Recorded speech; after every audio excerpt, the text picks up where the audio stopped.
നമസ്കാരം. മധുരം സുഹൃതത്തിലേക്ക് എല്ലാവർക്കും സ്വാഗതം. സർവം കൃഷ്ണമയം. ജയ് ശ്രീ രാധേ രാധേ. 2025 ഒക്ടോബർ മാസം 16 കന്നിമാസത്തിലെ ആയില്യമാണ്. ഭഗവാൻ പരമശിവന്റെ കഴുത്തിൽ കിടക്കുന്ന നാഗരാജാവ് വാസുകിയുടെ ജന്മദിനമാണ് കന്നിമാസത്തിലെ ആയില്യം. ഭാരതീയ പുരാണ പ്രകാരം പാതാളത്തിൽ വസിക്കുന്ന നാഗദൈവങ്ങളുടെ രാജാക്കളിൽ ഒന്നാണ് വാസുകി. കശ്യപ മുനിയുടെയും കദ്രുവിന്റെയും പുത്രനാണ് വാസുകി. കന്നിമാസത്തിലെ ആയില്യ പൂജ തൊഴുതാൽ ഒരു വർഷത്തെ ആയില്യ പൂജ തൊഴുത ഫലം കിട്ടും. ഭൂമിയുടെ അവകാശികളായ നാഗങ്ങൾ ജീവനുള്ള ദൈവങ്ങൾ എന്നാണ് നമ്മുടെ വിശ്വാസം. അതുകൊണ്ട് തന്നെ നാഗങ്ങളെ ആരാധിക്കുന്നത് വഴി ജീവിതത്തിൽ ഐശ്വര്യവും നേട്ടവും ഉണ്ടാകുമെന്നാണ് വിശ്വാസം. പണ്ട് കാലത്ത് തറവാടുകളിൽ വർഷത്തിൽ ഒരിക്കൽ നൂറും പാലും നടത്തിയിരുന്നു. അതിലൂടെ തറവാട്ടിലെ എല്ലാ അംഗങ്ങൾക്കും സന്തതി പരമ്പരകൾക്കും ഐശ്വര്യവും സമൃദ്ധിയും ഉണ്ടാകുന്നു എന്നാണ് വിശ്വാസം. ധനധാന്യ സമൃദ്ധി തരുന്നതാണ് നാഗദൈവങ്ങൾ. നാഗപ്രീതിക്ക് നമ്മൾ നടത്തുന്ന നൂറും പാലും നിവേദ്യത്തിന് പിന്നിൽ ഒരു കഥയുണ്ട്. അർജുനപുത്രനായ അഭിമന്യുവിന്റെ മകനായിരുന്നു പരീക്ഷിത്ത്. അദ്ദേഹം പാണ്ഡ്യരാജ്യമായ ഹസ്തിനപുരം ഭരിച്ചിരുന്നു. ഒരു ദിവസം വനവാസത്തിനിടെ പരീക്ഷിത്ത് ശമികൻ എന്ന മഹർഷിയുടെ ആശ്രമത്തിലെത്തുകയും അദ്ദേഹം മഹർഷിയോട് കുടിക്കാൻ കുറച്ചു ജലം ആവശ്യപ്പെടുകയും ചെയ്തു.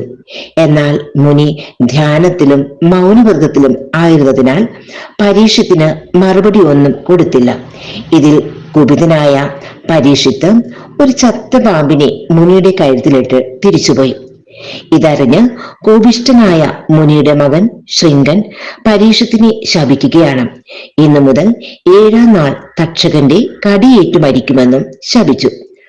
ആ ശാപം ഫലിക്കുകയും പരീക്ഷത്ത് രാജാവ് തക്ഷകന്റെ കടിയേറ്റ് മരിക്കുകയും ചെയ്തു.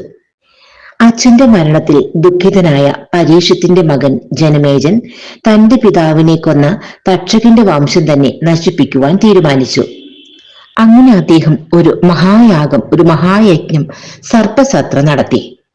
എല്ലാ നാഗങ്ങളും ആ യാഗാഗ്നിയിൽ വീണ് നശിക്കാൻ തുടങ്ങി. ഇതേ സമയം തക്ഷകൻ തന്റെ ആത്മമിത്രമായ ദേവേന്ദ്രന്റെ നിർദ്ദേശപ്രകാരം അസ്തിക മഹർഷിയുടെ ആശ്രമത്തിൽ ഒളിച്ചു താമസിച്ചു. ഒരുപാട് പാവം നാഗങ്ങൾ പൊള്ളലും മുറിവുമായി കഷ്ടപ്പെട്ടു.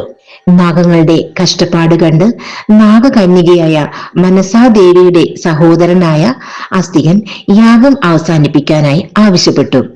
ഒടുവിൽ ജനമേജൻ യജ്ഞം ഫലപ്രാപ്തിയിൽ എത്താതെ തന്നെ അവസാനിപ്പിച്ചു. അസ്തികന്റെ ഇടപെടലിലൂടെ നാഗവർഗം രക്ഷപ്പെട്ട അന്നേ ദിവസം ആയില്യ നക്ഷത്രമായിരുന്നു.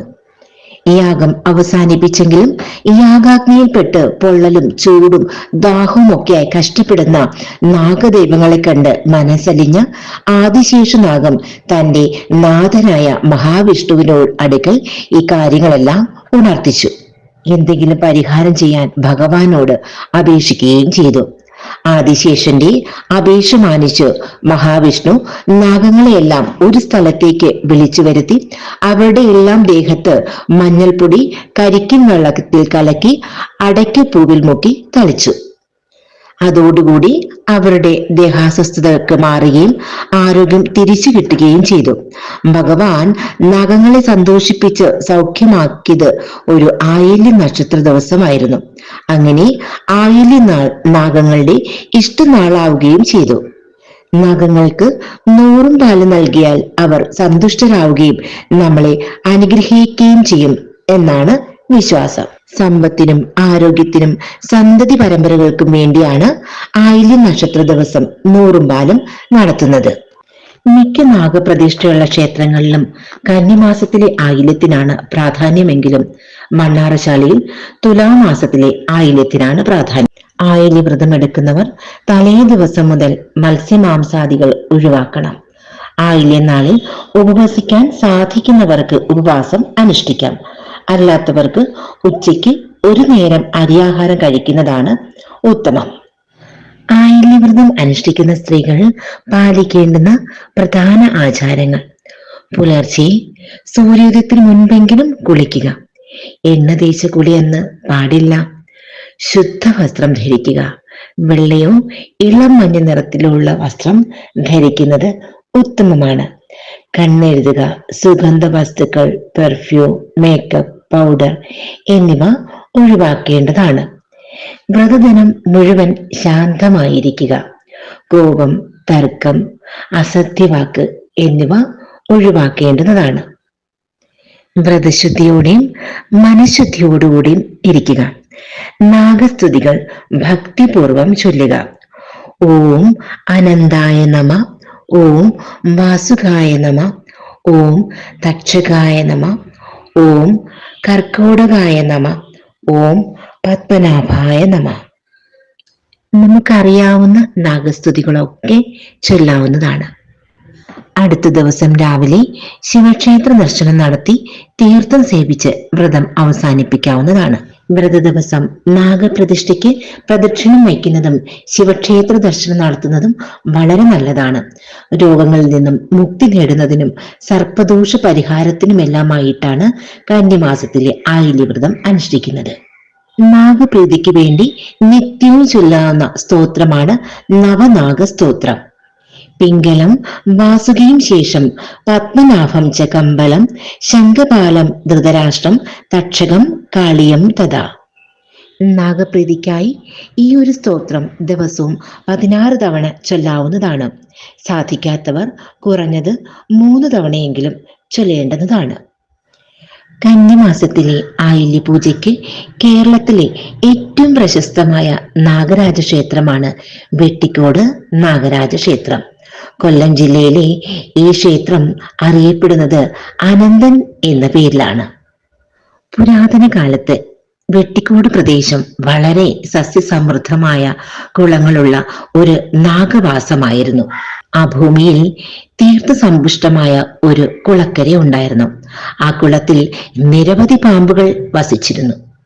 ഒരു ദിവസം ആ പ്രദേശത്തെ ഒരു ബ്രാഹ്മണ കുടുംബത്തിലെ സ്ത്രീ ആ കുളക്കരയിൽ വസ്ത്രം കഴുകാൻ പോയി. വസ്ത്രം കഴുകുന്നതിനിടയിൽ വെള്ളത്തിൽ ഒരു തിളക്കമുള്ള നാഗം പ്രത്യക്ഷപ്പെട്ടു. ബ്രാഹ്മണ സ്ത്രീ ഭക്തിയോടെ മുട്ടുകുത്തി നമസ്കരിച്ചു. അപ്പോൾ ആ നാഗം സംസാരിച്ചതായി പറയപ്പെടുന്നു. നാഗം ഇപ്രകാരം പറഞ്ഞു: ഞാൻ ആനന്ദശേഷന്റെ അംശമാണ്. ഈ സ്ഥലം എനിക്ക് പ്രിയപ്പെട്ടതാകുന്നു. ഇവിടെ നിന്നെ കൊണ്ട് പൂജ ആരംഭിക്കട്ടെ. അതോടെ ഈ പ്രദേശം സമൃദ്ധിയിലേക്ക് ഉയരും. അന്നു മുതൽ ആ സ്ഥലത്ത് ചെറിയൊരു കാവ് സ്ഥാപിച്ചു. തുടർന്ന് ഗ്രാമത്തിലെ മൂപ്പന്മാർ സ്വപ്നത്തിൽ ഒരേ സന്ദേശം കാണുകയാണ്: ഞാൻ ഇവിടെ ഭൂമിക്കടിയിൽ വസിക്കുന്നു. എന്റെ ശാന്തരൂപം പ്രതിഷ്ഠിച്ച് പൂജ ആരംഭിക്കണം. അതനുസരിച്ച് ഭൂമി കുഴിച്ചു നോക്കിയപ്പോൾ ഒരു കല്ല് നാഗശില പ്രത്യക്ഷമായി. അത് ഇന്നും വെട്ടിക്കോട് നാഗരാജൻ എന്ന പേരിൽ ആരാധിക്കപ്പെടുന്നു. അതനുസരിച്ച് ഭൂമി കുഴിച്ചു നോക്കിയപ്പോൾ ഒരു കല്ല് നാഗശില പ്രത്യക്ഷമായി. അത് ഇന്നും വെട്ടിക്കോട് നാഗരാജൻ എന്ന പേരിൽ ആരാധിക്കപ്പെടുന്നു. വെട്ടിക്കോട് നാഗരാജൻ ശാന്തസ്വരൂപനും അനന്തരക്ഷകനുമാണ്. അതേസമയം ദോഷകരമായവർക്ക് പാപമായവനുമാണ്. അതിനാൽ അവിടെ പൂജ ചെയ്യുമ്പോൾ പ്രത്യേക ശുദ്ധിയും അനുഷ്ഠാനവും പാലിക്കണം.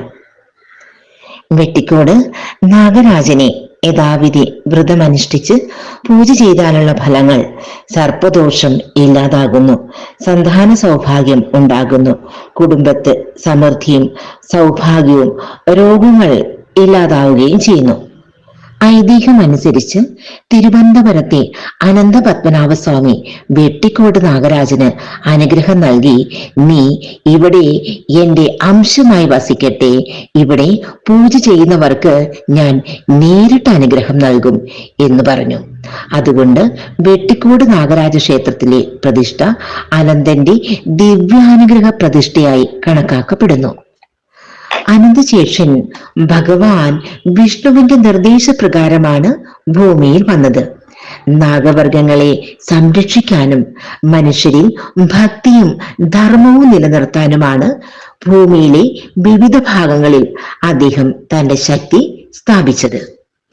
തിരുവനന്തപുരം പത്മനാഭസ്വാമി ക്ഷേത്രത്തിൽ അനന്തൻ ആദിശേഷൻ എന്ന പേരിലും, വെട്ടിക്കോട് നാഗരാജൻ അനന്തന്റെ അംശാവതാരമായും, മണ്ണാറശാല നാഗരാജാവും നാഗഭഗവതിയുമായും അനന്തന്റെ സഹോദര രൂപങ്ങളായും നിലകൊള്ളുന്നു.